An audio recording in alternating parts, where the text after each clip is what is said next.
Assalamualaikum warahmatullahi wabarakatuh.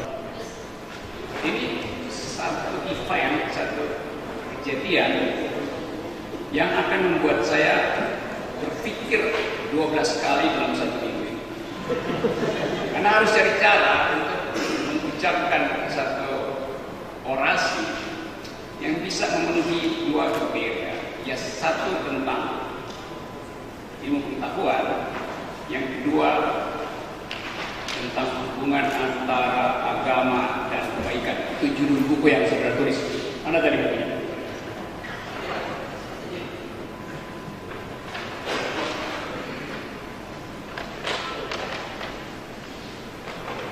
Ini bansos terbaik yang saya terima.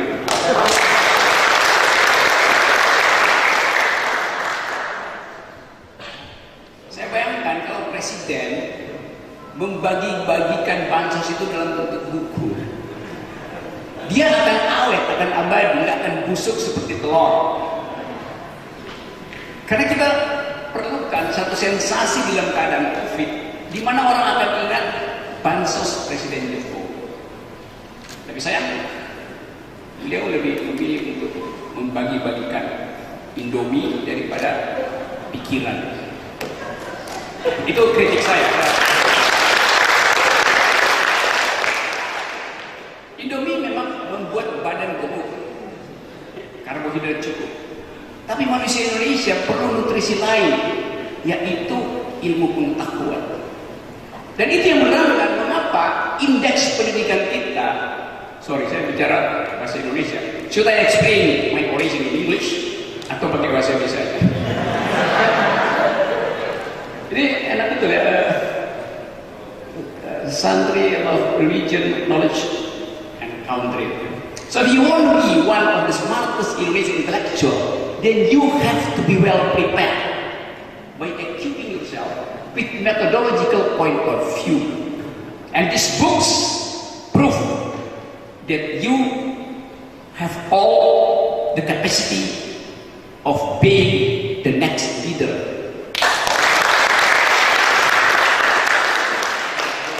Because you speak religion, you speak knowledge, and you speak the country futures.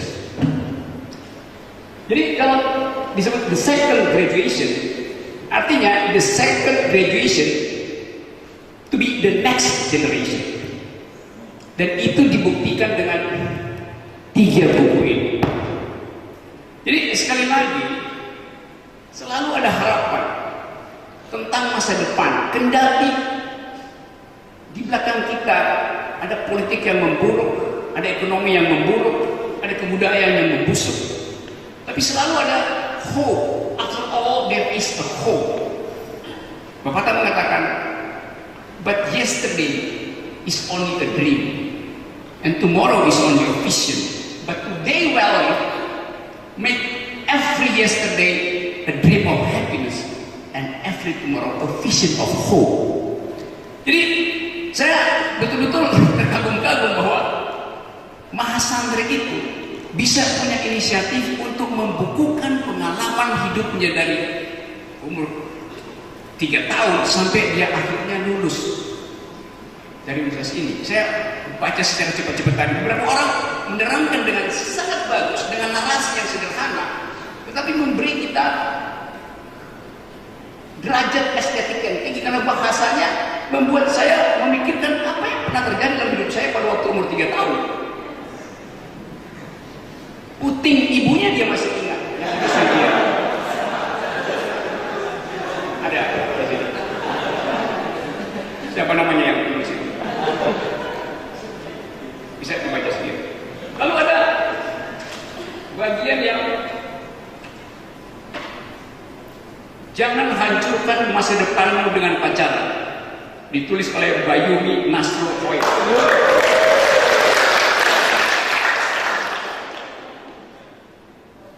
Kalau bisa saya koreksi, mestinya nanti setelah ini kamu tulis artikel berikut, mestinya judulnya jangan hancurkan masa depan pacarmu dengan harapan palsu.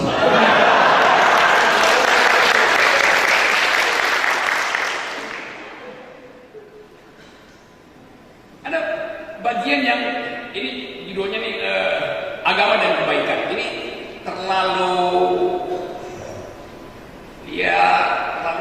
biasa sebetulnya. Kenapa takut mengatakan agama adalah kebaikan? Harusnya lebih afirmatif. Ini agama dan kebaikan ini bisa dipersoalkan. Dia bisa menimbulkan counter logics, seolah-olah dipertentangkan untuk didamaikan. Sebenarnya kok didamaikan, karena dari awal agama adalah kebaikan. Jadi kalau dibikin judul baru nanti bukan agama dan kebaikan, agama adalah kebaikan. Karena itu kita terima itu. Bahwa ada orang yang mempraktekkan agama bukan untuk kebaikan, tentu itulah exception, tapi bukan itu yang merupakan dalil. Nah, saya balik lagi pada hari sebelum begini. COVID-19, pendidikan dan moderasi beragama. Ini juga adalah hasil perenungan luar biasa yang berupaya untuk memberi isi pada kekosongan pikiran saat COVID menjerat kita. Saya tiba-tiba tahu bahwa santri itu tukang bercanda. Karena di dalam praktek politik seringkali terjadi miskom. Miskom itu adalah kakak dari siapa? Kokom. Ada orang yang nulis itu di sini. Siapa namanya dia? Fausul apa siapa ya? Ini Fausul Mas Andre, bukan Fausul Rektor ya. Yang menulis miskom itu artinya kakaknya Kokom. Jadi dia mau ajukan satu pikiran baru bahwa dalam keadaan COVID kita nggak perlu terlalu tegang di dalam mengajukan literasi. Ada banyak soal. Nanti saya teruskan soal-soal itu, tapi saya balik dulu pada tema hari ini, religion, knowledge, and boundary. Coba kita lihat keadaan dunia hari ini. Karena saya kira mahasantri pikirannya itu tidak sekedar sebatas dapil serang, tapi melampaui itu karena membaca internet bagian yang sangat menentukan masa depan kita. Kalau kita lihat soal religion, Indonesia hari ini ada dalam ketegangan religiositas. Saling tadi diuraikan oleh Pak Rektor, buat seolah-olah tidak ada keakraban antar warga negara karena tidak ada keakraban antar penduduk agama. Dan Presiden udah 6 tahun tidak bisa keluar dari sekolah. Beberapa hari yang lalu saya masih disebut sebagai orang yang tidak beragama atau agamanya tidak jelas oleh seorang profesor yang kalah debat di Iwan. Saya bilang nggak ada KTP, nama, tanggal lahir, alamat, agama tidak jelas. Tidak jelas itu bukan nama agama. Tidak jelas itu bahasa provokasi. Tapi saya nggak Pak Denny, biar aja netizen yang lain.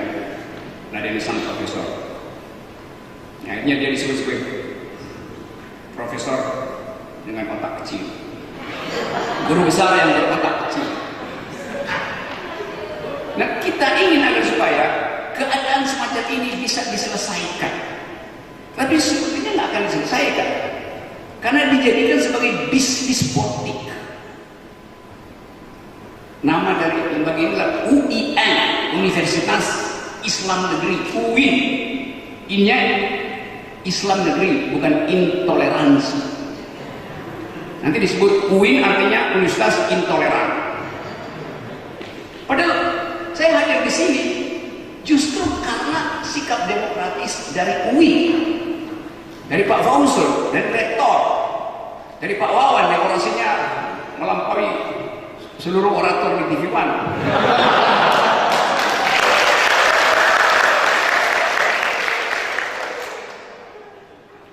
Nah, saudara-saudara, soal agama ini menjadi isu bangsa akhir ini, bukan sekedar bangsa ini, tapi isu global. Karena ada soal politik Timur Tengah yang bergejolak kembali karena disebut problem agama, padahal sebagian besar dari problem itu adalah basisnya ketidakadilan sosial. Demikian juga di negara-negara barat di Amerika. Tapi bagi kita, kalau kita mau mengatakan bahwa kita harus saling toleran, itu bukan sekedar toleran antar umat beragama, tapi antar lapisan-lapisan sosial, antara kaya dan miskin, antara pejabat dan rakyat. Toleransi itu mereka nggak tampilkan karena jarak sosial yang jauh, karena disparitas ekonomi. Itu yang berbahaya, toleransi itu yang berbahaya. Karena utang kita tidak bisa diterangkan bagaimana cara membayarnya. Jadi soal-soal semacam itu yang membuat bangsa ini tidak bisa keluar satu kali melangkah dari problem-problem ini karena dipolitisir persoalan ini. Kalau kita ingat misalnya pada waktu debat tentang konstitusi di awal kemerdekaan, pandangan Islam mewarnai secara fundamental isi dan bangunan dari konstitusi, bahkan dasar negara. Tetapi ide tentang negara Islam tidak pernah dibatalkan, tapi disimpan sebagai memori kolektif, ketuhanan yang Maha Esa dengan kewajiban menjalankan syariat Islam bagi pengikut-pengikutnya. Dia tidak dihapus dari memori kita, dihapus di dalam sila pertama itu, dan penghapusan itu adalah hasil toleransi umat Islam. Kan itu fakta sejarahnya. Jadi seolah dianggap itu tidak ada. Piagam Jakarta itu mendahului teks 17 Agustus, 22 Juni ke 17 Agustus. Jadi kalau kita belajar tentang dekonstruksi di dalam metodologi, sesuatu yang dihapus itu sebetulnya membuat tulisan baru. Kalau tangan saya di sini tercoret nama seorang putri, karena saya kesel saya hapus, bekas pacar misalnya, ditato, bisa begitu anak muda, ditato nama pacarnya, terus putus. Dia hapus nama bekas pacarnya pakai laser, terhapus. Tetapi kemudian ada bekas laser, jadi ada tulisan baru. Tulisannya bunyinya, di sini saya hapus nama pacar saya. Tetap tertulis di situ sebetulnya melalui laser itu. Sekarang dia masih anggap masih mengganggu, menimbulkan kecemburuan. Dia potong tangannya supaya nama pacarnya itu pergi. Tapi pada potongan tangannya itu waktu diamputasi, terbaca lebih keras bahwa nama pacarnya ikut serta dengan tangan yang diamputasi. Jadi berbekas terus di dalam kepala kita. Jadi tidak mungkin mengatakan bahwa syariat Islam yang diinisiatifkan melalui sila pertama itu sudah tidak relevan. Bagaimana mungkin tidak relevan kalau dia nggak bisa dihapus dari memori kolektif kita? Saya nggak bicara apa lagi soal demografi yang 98% beragama Muslim. Tapi kita mau lihat itu sebagai fakta sosiologis sekaligus fakta historis, bukan fakta politik. Tapi pemerintah selalu mengulangkan itu, sehingga terpaksa mesti timbul istilah intoleran. Jadi kita dibikin untuk terus bertengkar di dalam sejarah yang sudah selesai. Itu soalnya. Jadi sekali lagi, my fellow mahasantri yang nanti akan jadi speaker akal sehat di masyarakat sejak hari ini, tidak perlu ragu untuk berargumentasi tentang asal-usul historis dari bangsa ini, dan itu mengandalkan pengetahuan sejarah yang lengkap, supaya kita ada kelegaan untuk mengatakan bukan sekedar ide negara Islam yang diperjuangkan oleh founding person kita. Sebagian dari mereka yang menulis konstitusi berdebat di situ, ada yang menginginkan supaya Indonesia jadi kerajaan, ada yang menginginkan jadi kesultanan, ada yang menginginkan jadi negara sosialis. Tapi perdebatan itu diselesaikan dengan mengambil satu prinsip bahwa dasar negara adalah kedaulatan rakyat.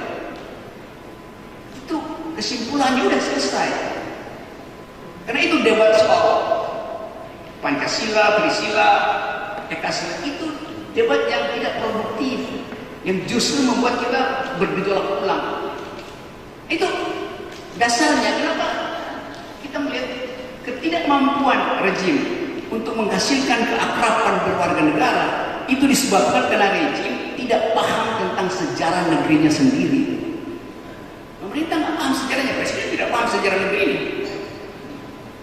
Dan mungkin sejarahnya dia sendiri, tapi jadi presiden dia nggak paham. Karena soal ini soal literasi, soal kemampuan menulis frasa, menghasilkan paper kecil. Nah, saya ingin ada menteri yang mencontoh Mas Santri di sini bahwa kalau dia di reshuffle nanti 3 hari ke depan akan terlihat bahwa dia mengemas kantornya. Biasanya menteri itu dia nyari kotak untuk mengemas barang-barangnya. Tapi kita lihat menteri mana yang mengemas kantornya, kotaknya isinya adalah buku. Mungkin isinya adalah dolar yang dia simpan di bawah karpet selama ini. Jadi kita ada di sini dalam keadaan kekurangan etik. Nah, salah satu sumber dari etik adalah agama. Walaupun di dalam persoalan agama tentu akan ada problem perennial, problem yang terus-menerus. Kalau misalnya harus memilih antara wahyu dan logika, Anda pergi pada apa? Pergi pada logika atau pergi pada wahyu? Mengikuti pikiran Al-Farabi atau pergi pada hadis? Itu debat di dalam kelas, dibicarakan oleh dosen yang mengerti, sehingga ada kecurigaan di antara ada yang mahasiswa yang ingin, oke, saya mau pakai logika untuk menerangkan telos, nasib akhir dari manusia. Ada yang bilang enggak, hadisnya udah selesai, debat di situ. Itu justru medan perang pikiran adalah kelas kampus. Tapi sekarang pemerintah mengontrol kampus supaya jangan ada perdebatan pikiran. Karena dianggap kalau ada perdebatan pikiran, maka akan ada pikiran kritis untuk menghalangi kebijakan pemerintah. Di situ piciknya pemerintah. Jadi universitas kita tidak menghasilkan dialektika. Saya baru lihat di UIN sini ada dialektika. Jadi kita mau balik pada fungsi dari universitas. Fungsi dari universitas adalah memproduksi pikiran khusus untuk UIN diberi predikat Islam. Di dalam Islam ada duel pikiran. Saya belajar filsafat Islam 7 semester. Dan isinya adalah duel pikiran. Itu yang membuat peradaban maju, duel pikiran. Kenapa? Karena pikiran hanya disebut pikiran kalau ada yang menentangnya.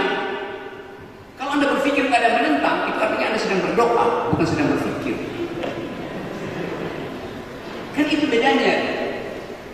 Tapi di luar, pemerintah tidak boleh melakukan perdebatan itu karena itu tugas universitas. Kalau pemerintah saling berdebat, mana yang masuk surga, mana yang nggak masuk surga, kacau ini.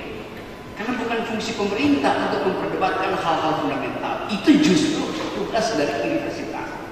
Dan tugas itu yang tidak terlihat hari ini. Karena rektor adalah bawahan presiden akhirnya. Kecuali Pak Fauzi.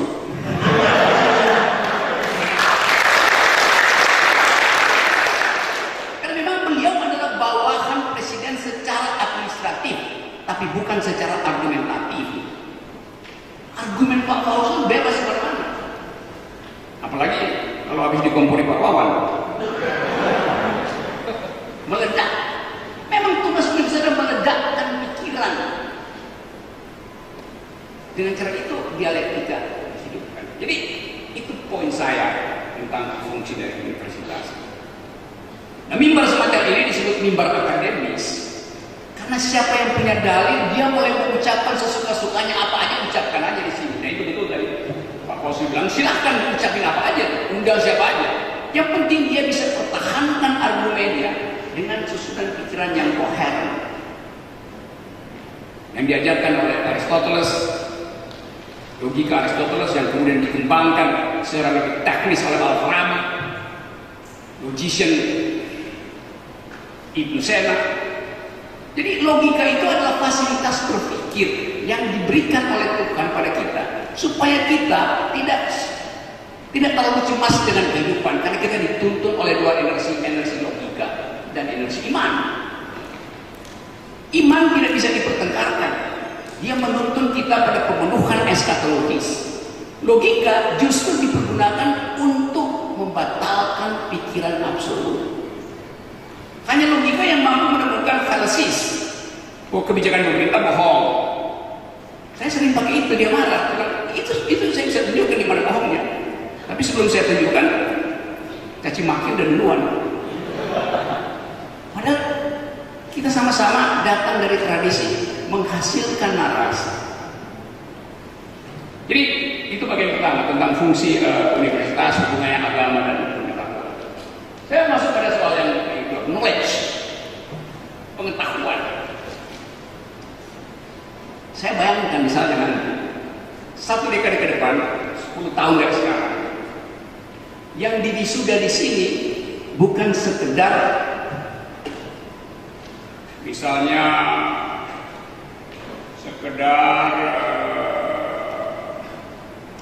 Rohman Farisi lahir di Cirebon pada tanggal 19 Juli 2020. Tapi Rohman Farisi yang adalah nama robot yang dilahirkan dari laboratorium Universitas Islam Negeri Bandung. Siapa Rohman Farisi? Wartawan tanya. Nanti rektornya akan tanya, Rohman Farisi yang mana? Yang diwisuda tanggal 1 September 2020 atau Rohman Farisi yang sedang mengolah algoritma untuk membongkar persembunyian data-data influencer? Yang mana? Nanti orang tua ada dua. Yang satu adalah manusia, yang kedua adalah robot. Hasil dari Rohman Farisi pertama, yang memberi nama robot semuanya itu juga sebagai Farisi Junior. Karena itu hasil dari knowledge. Karena kita bayangkan bahwa itu akan terjadi suatu waktu. Karena pertumbuhan ilmu pengetahuan itu secara eksponensial setiap 8 jam ilmu pengetahuan bertumbuh. Anda punya smartphone hari ini, besok pagi itu udah obsolete. Udah tidak ada gunanya karena softwarenya udah berubah. Jadi eskalasi ilmu pengetahuan akan menguji kemanusiaan kita. Bisa nggak kita berbagi humanity dengan robot? Sekarang kalau Anda ke Jepang misalnya, restorannya Anda tinggal pencet menunya dan yang datang bukan pramusaji tapi robot yang akan bergerak disodori pada Anda. Banyak Eropa sebagai, tapi Jepang itu hampir mayoritas Anda akan dilayani. Jadi kita bayangkan teknologi itu akan masuk ke kita sini. Lalu pertanyaannya, humanity, what kind of humanity yang akan hadir di dalam keadaan kita?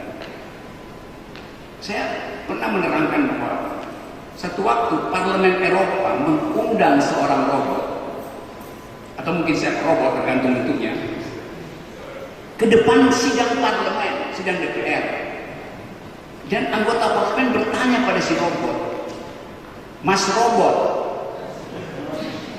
ini serius terjadi, apa pendapat Anda tentang masa depan manusia 50 tahun ke depan? Dia bertanya pada si robot.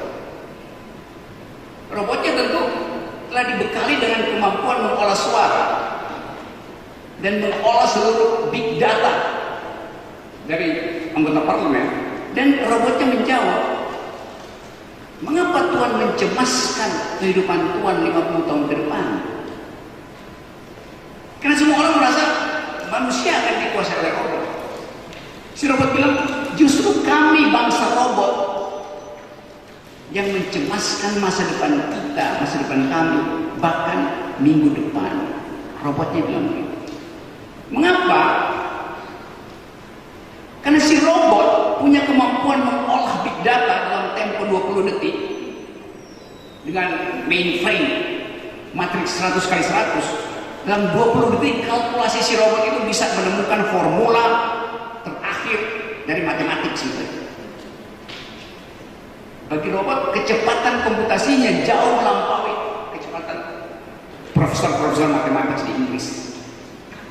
Tetapi si robot bilang bahwa kami cemas karena kami tidak bisa berbagi keadilan. Karena problem keadilan adalah problem yang akan dipantau terus oleh umat manusia berabad-abad ke depan. Robot mampu untuk mendistribusikan keadilan berdasarkan kalkulasi matematik dengan prinsip misalnya greatest happiness for the greatest number. Bisa dia bikin kalkulasi bahwa bansos ini harus tiba di Banten Serang, yang bagian ini harus tiba di Cengkareng. Robot bisa bikin kalkulasi, tapi dia tidak bisa menentukan bahwa adil nggak kalau bagian ini tiba di Banten, yang bagian ini tiba di Tangerang. Nah, manusia punya kemampuan untuk memikirkan keadilan, apalagi emak-emak. Karena rahim mama itu dari awal adalah lokasi keadilan. Karena rahim ibu akan berbagi nutrisi dengan bayinya. Jadi sejak awal perempuan tahu tentang keadilan. Karena dia mesti membagi nutrisinya dengan bayinya. Membagi nutrisi itu adalah tindakan keadilan pertama. Membagi oksigen dengan bayinya. Membagi hemoglobin dengan kandungannya. Jadi jangan ajarin mama dengan teori John Locke, John Rawls, atau John Jainuddin tentang keadilan. Karena ibu-ibu dari awal memang produsen keadilan. Karena itu kalau terjadi ketidakadilan, kepekaan ibu itu melampaui kepekaan BPS. Gak ada yang bisa melampaui data real ibu-ibu. Mau BPS ngomong statistik, ibu-ibu tahu bahwa tadi pagi saya menemukan ketidakadilan karena di dompet saya tidak lagi tersisa uang untuk anak saya yang masih TK. Itu suara ibu-ibu yang tidak bisa dibaca oleh BPS. Jadi kita ada di situ dalam upaya untuk menghasilkan etik, dan fungsi universitas adalah memproduksi justice, bukan memproduksi statistik. Itu tulisan pemerintah. Jadi rasa keadilan selalu timbul dari gangguan pengetahuan kampus. Kampus terganggu pengetahuannya. Begitu baca statistik kecil, nanti pemerintah bilang indeks Gini kita, Gini rasio kita membaik dari 0,41 jadi 0,31. Memang, tapi sering saya terangkan bahwa Gini rasio itu dasarnya bukan jumlah uang yang ada di kantong saya, tapi jumlah pengeluaran saya harian. Itu namanya Gini rasio. Nah, kampus tahu itu. Saya ilustrasikan, kalau ada petugas statistik di sini, dia tanya ke saya, Pak Rocky berapa penghasilan Pak Rocky? Saya tanya, buat apa Anda tahu? Buat bikin statistik. Apa? Indeks Gini. Indeks Gini tidak menghitung penghasilan, yang dihitung adalah pengeluaran. Saya koreksi dia setuju. Lalu dia tanya, oke, kalau begitu Pak Rocky mengeluarkan uang berapa sehari? Saya bilang 10.000. Karena saya hanya perlu makan buah. Oh, oke, dia tulis 10.000. Hari ini tentu pengeluaran saya lebih dari 10.000, tapi bukan saya bayar, Pak Rektor yang bayar. Karena saya makan pecah bandeng. Lalu dia datang ke mahasiswa, mas santri yang baru lulus. Anda berapa pengeluarannya? Anda juga bilang 10.000. Diperincinya gimana? Saya makan satu kali sehari, 5.000 rupiah, 5.000 lagi.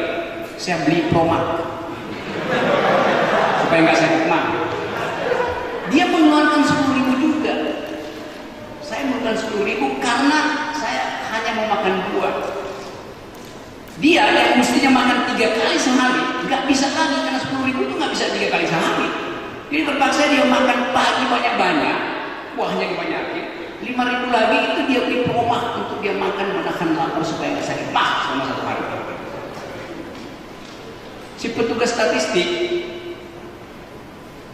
bertemu dengan seorang investor yang mau invest lapangan terbang di Tanjung Lesung. Ditanya berapa pengeluaran Anda? Orang yang maha kaya ini mengatakan saya 10.000. Petugas statistik nggak berkaya. Memang betul dia keluarin 10.000 karena dia disuruh dokter untuk makan vitamin C aja. Karena penyakitnya banyak buat naikin imunitas. Dan memang dia keluarin 10.000. Lalu keluar headline di Banten Post. Gini rasio Banten adalah 0. Artinya tidak ada kesenjangan. Karena saya keluarin 10.000, mahasiswa keluarin 10.000, pengusaha keluarin 10.000. Padahal kalau dilihat isi kantongnya, maka kantong saya lebih tebal sedikit dari mahasiswa. Dan si pengusaha jauh lebih tebal dari semua kita yang ada di ruangan ini. Itu yang nggak diteliti. Disitulah penipuan dari statistik. Nah, logika itu yang mesti ditanamkan supaya kita nggak ditipu oleh statistik. Dengan belajar ilmu ekonomi dasar kita tahu bahwa statistik itu menipu. Karena nggak mungkin Gini rasio saya dengan pengusaha, Gini rasio mahasiswa itu sama, nggak bisa. Jadi sekali lagi itu keadaan kita hari ini. Lalu kita pergi pada tema lain di dalam globalisasi, yaitu environmental ethics, lingkungan hidup, yang juga menjadi dasar dari kecemasan kita terhadap masa depan bangsa. Karena kita nggak tahu apa nasib sumber daya alam kita di tangan birokrat hari ini, di tangan BUMN hari ini. Tiba-tiba hanya dengar berita bahwa Pertamina rugi 11 triliun. Lalu komisarisnya Ahok bikin klarifikasi. Itu bukan tanggung jawab saya karena direksi nggak melapor. Loh, tugas dari komisaris adalah mengawasi kebijakan direksi. Mengapa Anda nggak tahu? Jadi soalnya bukan sekedar Anda tahu atau nggak tahu, tapi SDA kita ini sebetulnya masih ada atau sudah digadaikan, diijonkan pada perusahaan-perusahaan asing. Kan itu yang nggak pernah dibahas. Kita nggak tahu apa di Freeport ada penggalian baru apa enggak. Kita nggak punya akses ke situ. Bahkan sampai sekarang ada ketegangan sosial di Papua karena kekerasan aparat. Jadi seluruh pengetahuan kita tentang negeri kita nggak tahu sebetulnya. Karena kampus nggak punya akses terhadap data-data dasar SDA. Jadi sekali lagi saya mau terangkan bahwa dunia hari ini, pengetahuan dunia terhubung secara incremental dengan soal-soal lingkungan hidup. Karena orang, kalau kita seminar di luar negeri, orang nggak tanya lagi, do you speak English? Do you speak French? Orang tanya, do you speak environmental ethics? Itu. Do you speak democratic toleration? Kan orang tanya itu. Apa jawaban kita? Kita akan gagal untuk menjawab karena peneliti asing sudah menjawab lebih dahulu. Dengan terbitnya buku hari ini, diterbitkan sebuah buku dari Lowe Institute di Australia. Judulnya Jokowi, Man of Contradiction. Bagaimana dari bahasa Indonesia-nya? Jokowi, orang yang tidak bisa dipercaya. Itu terjemahan Indonesia begitu. Itu riset dari Lowe Institute. Tanggal 1 September ini terbit buku itu. Jadi seluruh publikasi pemerintah tentang statistik, tentang pencitraan dibatalkan dengan buku itu aja. Bahkan sebetulnya buku itu terlambat. 3 buku ini sudah membatalkan seluruh kebijakan pemerintah.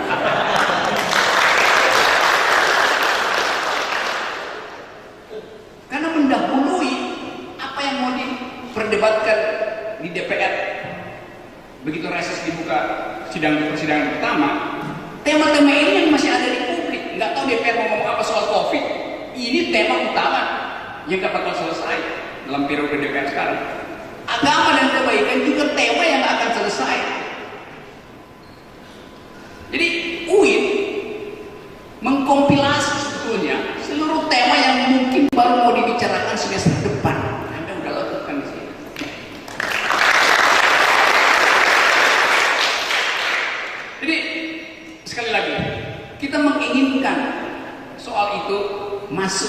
soal-soal semacam ini, penerbitan buku, narasi, ada di dalam percakapan kabinet. Sekarang kita tahu apa yang dipercakapkan di kabinet. Setiap hari orang bercakap-cakap soal influencer berhasil apa enggak. Yang udah kalian hack akun siapa? Kan itu isu di kabinet kan, yang bocor kemudian ke majalah Tempo yang terbit kemarin. Jadi itu soal kita masuk pada tema tadi. Country, mencintai negeri, artinya menghasilkan pikiran, ide baru. Bayangkan misalnya Anda menulis COVID, pendidikan dan migrasi beragama. Gak ada menteri yang bisa melakukan inovasi kebijakan supaya ibu-ibu tidak bosan mengajarkan anaknya selama lockdown, supaya si murid tidak bosan menerima ajaran yang ada di dalam kurikulum standar. Coba misalnya Menteri Pendidikan bilang, lupakan dalam 3 bulan ini kurikulum pendidikan, silahkan bikin kurikulum sendiri berdasarkan problem lokal Anda.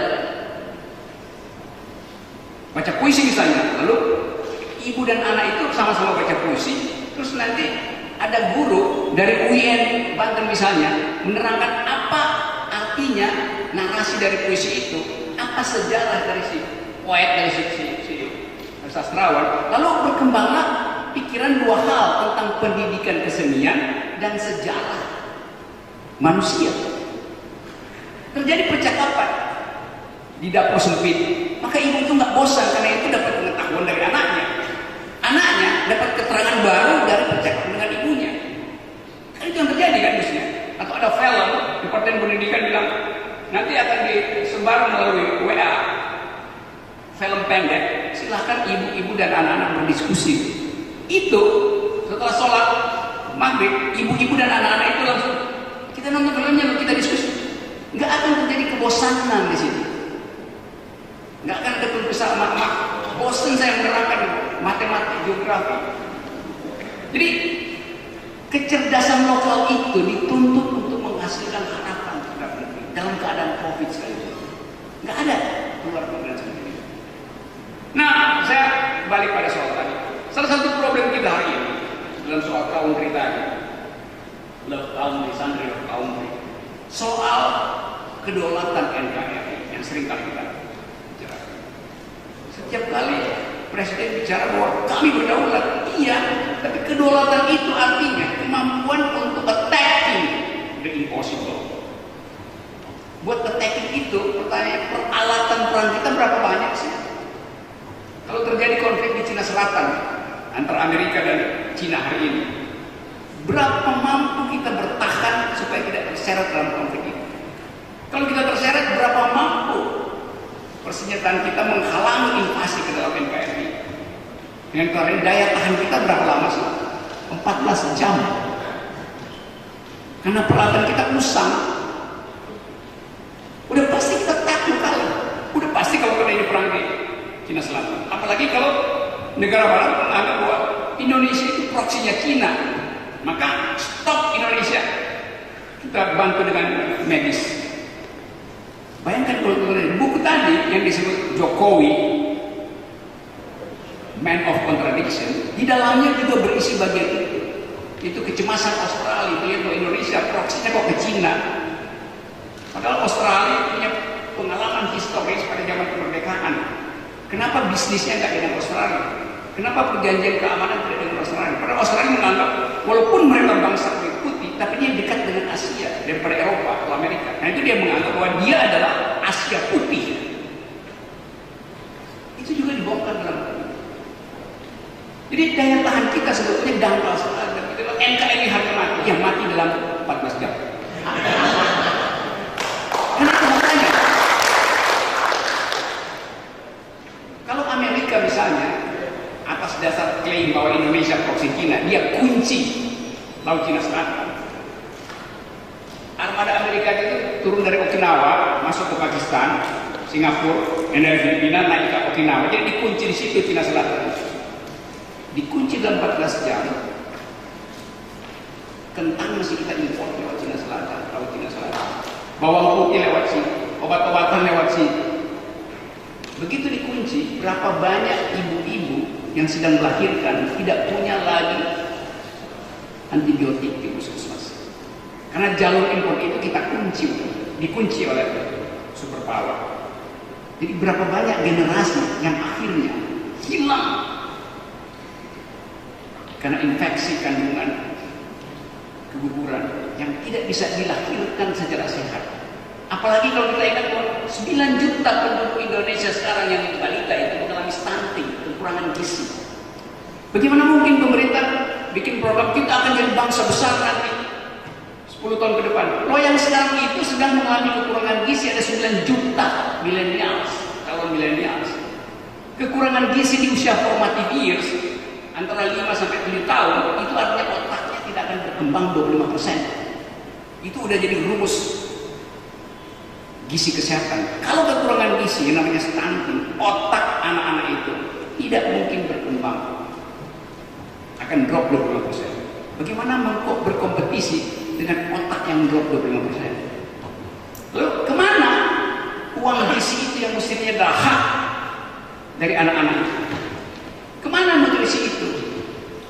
Jadi semen untuk bikin jalan tol. Itu yang disebut trade off. Kalau kita investasi di bidang semen, itu berarti nutrisi anak-anak tidak akan terpenuhi. Karena itu politik anggaran, milih mana? Milih membangun jalan pikiran atau jalan tol? Pemerintah memilih membangun jalan tol, dan sekarang kena akibatnya seluruhnya mangkrak. Akibatnya dua hal terjadi. Jalan pikiran nggak tumbuh, jalan tol buntu. Jadi itulah akibat kalau kebijakan tidak diolah dengan kecerdasan kampus. Karena kampus ditutup untuk memberi masukan. Karena kampus kritik dulu sih, maka pemerintah udah kita akan dengar pikiran kampus. Jadi sekali lagi teman-teman, saya senang bahwa akhirnya ada satu kampus yang mengambil inisiatif untuk membangkitkan pikiran dengan menggugah para santrinya untuk menulis. Itu adalah sumbangan peradaban terbesar. Jadi sekali lagi, salam akademi, salam akal sehat, dan saya kutip pikiran yang ada di halaman 31 di salah satu buku ini, ada cek yang bunyinya begini: bila Anda merasa lelah dengan pelajaran, maka Anda harus kuat menahan penderitaan kebodohan. Kata Syafi'i yang dikutip oleh salah seorang sana. Nah, mestinya kutipan itu Anda WA ke Presiden Jokowi. Terima kasih.